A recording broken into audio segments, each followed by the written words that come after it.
بسم الله الرحمن الرحيم الحمد لله رب العالمين وصلى الله على نبينا محمد وعلى آله وصحبه وسلم. We continue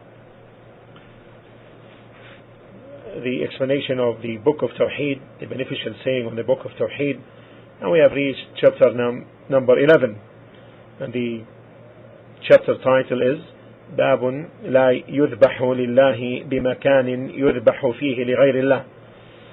Animal sacrifice for Allah is not to be done in a place where sacrifice is made for other than Allah. You see, in the previous chapter, the author, rahimahullah, mentioned slaughtering to other than Allah. So he mentioned the action. In this chapter, he moved in an eloquent and good way to speak about the place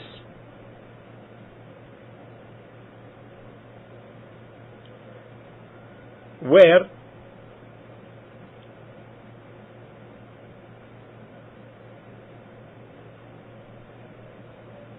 slaughtering to other than Allah is not permissible.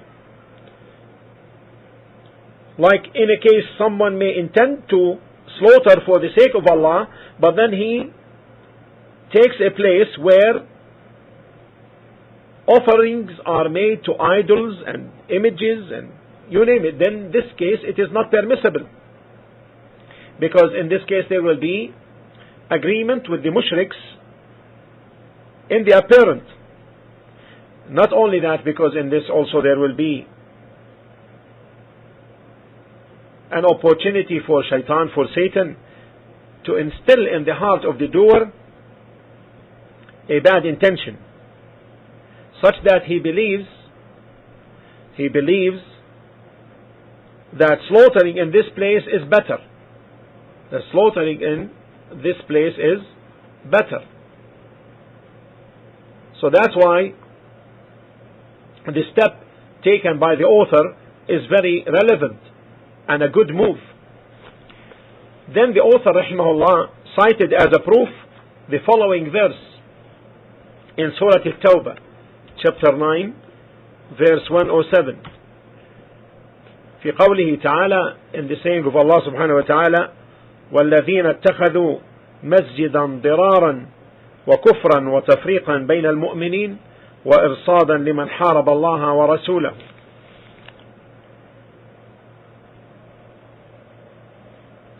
And as for those who put up a mosque by way of harming and disbelief and to disunite the believers, and as an outpost for those who warred against Allah and His Messenger aforetime.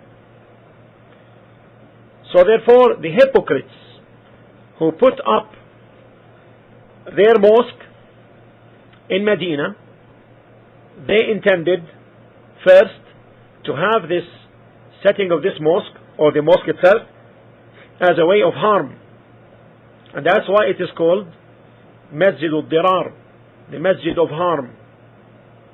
Second, they intended disbelief in Allah, because they established disbelief in this mosque. We seek refuge in Allah from this, because this is established by the hypocrites. The third objective is to disunite the believers. So instead of the believers making the salah, the prayer, in the Masjid of Qiba, the masjid which is established on piety, instead of having like two rows there, the believers will be one row in this masjid and another row in Qiba. So this is disuniting the believers. Fourth, because they took it as an outpost for those who warned or warred against Allah and His Messenger. And it is reported that a man went to the greater Syria area, and his name is Abu Amir al-Fasiq, and that he had communications with the hypocrites in Medina, and that they took directions from him to establish this mosque and gather therein to plot against the Prophet ﷺ and to make deception and spread deception amongst the companions. And Allah subhanahu wa ta'ala described them doing this while what? While swearing in the same verse. وَلَا يَحْلِفُنَّ إِنْ أَرَدْنَا إِلَّا الْحُسْنَى. And they will indeed swear that their intention is nothing but good. This is the way of the hypocrites. Swearing lies. And Allah subhanahu wa ta'ala responded to their lie by saying, وَاللَّهُ يَشْهَدُ إِنَّهُمْ لَكَاذِبُونَ. Allah bears witness that they are certainly liars.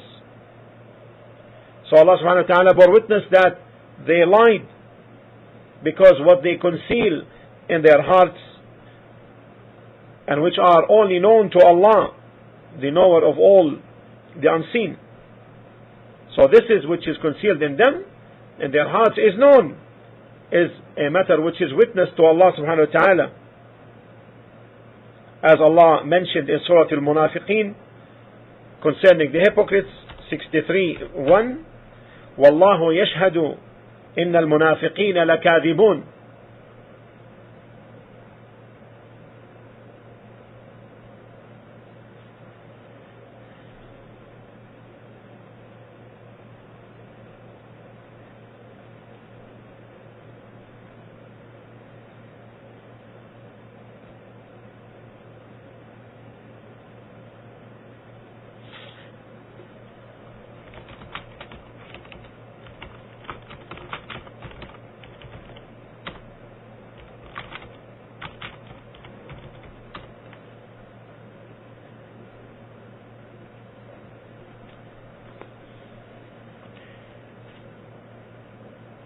And Allah subhanahu wa ta'ala stated, لا تقم فيه أبدا, never stand you therein.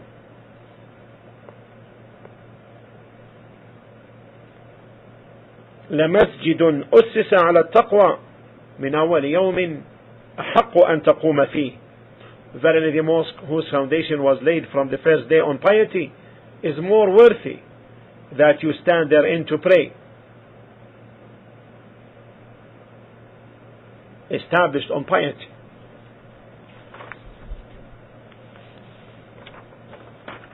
Is more worthy that you stand therein to pray. Can one now conclude from this comparison, more worthy, that there is worthiness or some worthiness in this mosque of the hypocrites? The answer is no.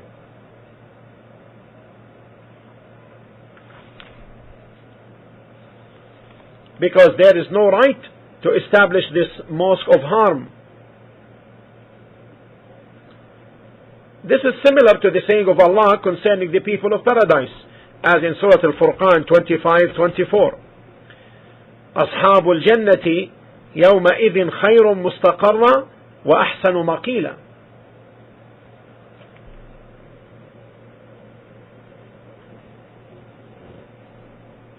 The dwellers of paradise, and we ask Allah subhanahu wa ta'ala to make us from them, will on that day have the best abode and have the fairest of places for repose.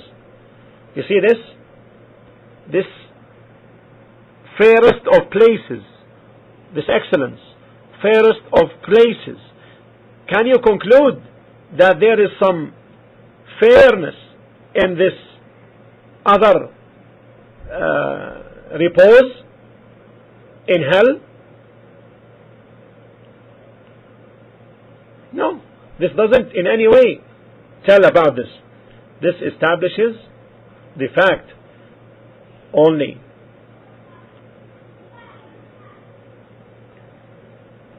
And such a comparison does not necessitate that there is some goodness in the opposing matter in the same statement of comparison. Is this matter clear to you, inshallah? Is this clear? Is it clear?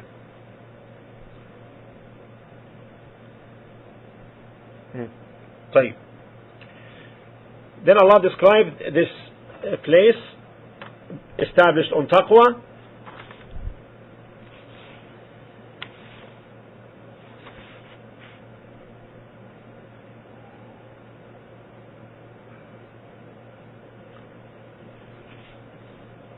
In Surah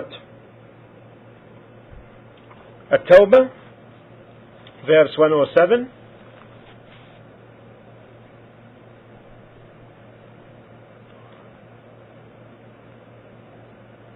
فيه رجال يحبون أن يتطهروا فيه رجال يحبون أن يتطهروا. In it are men who love to clean and to purify themselves.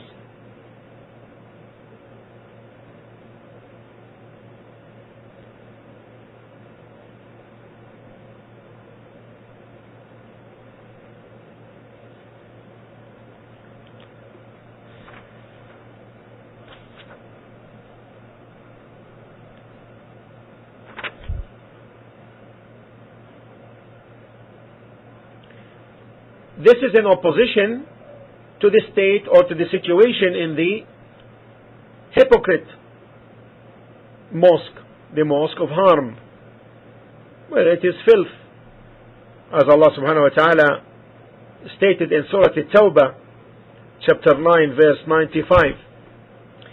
سيحلفون بالله لكم إذا انقلبتم إليهم لتعرضوا عنهم فأعرضوا عنهم إنهم رجس.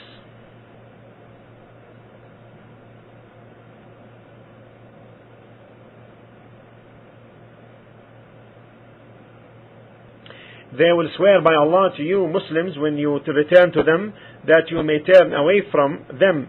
So turn away from them, surely they are rich, impure, because of their evil deeds.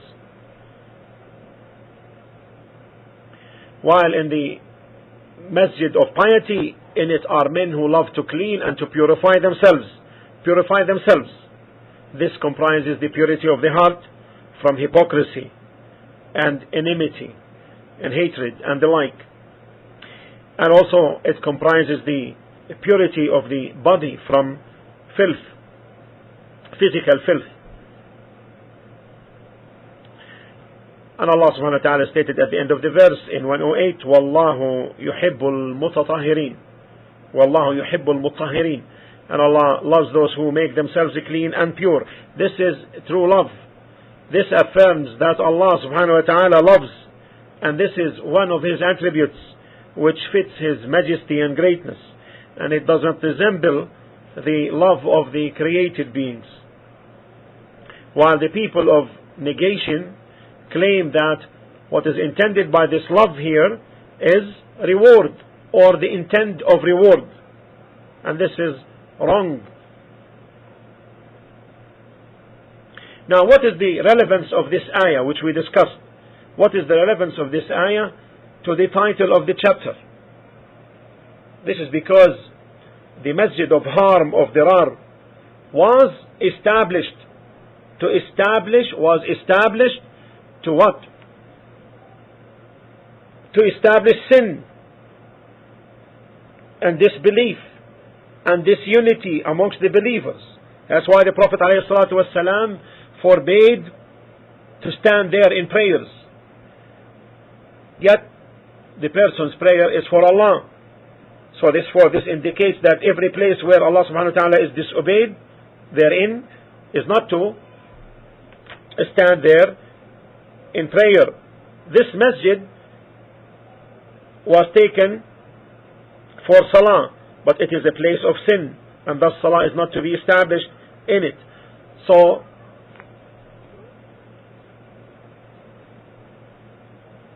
therefore, if a person intends to slaughter in a place where offerings are made to other than Allah, then it is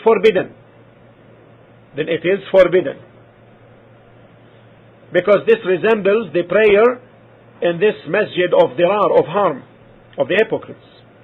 Similarly, included in this prohibition is the salah upon the sunrise, when the sun rises and when it sets, because these are times where the kafirs, the disbelievers, prostrate to the sun So therefore, in terms of timing and place, both are included as to be forbidden. This is the beginning of this chapter, and we will stop here inshallah ta'ala and then take the other evidences from the sunnah concerning this matter. Wallahu ta'ala a'la wa a'lam, wa sallallahu ala nabiyyina Muhammad wa ala alihi wa sahbihi wa sallam.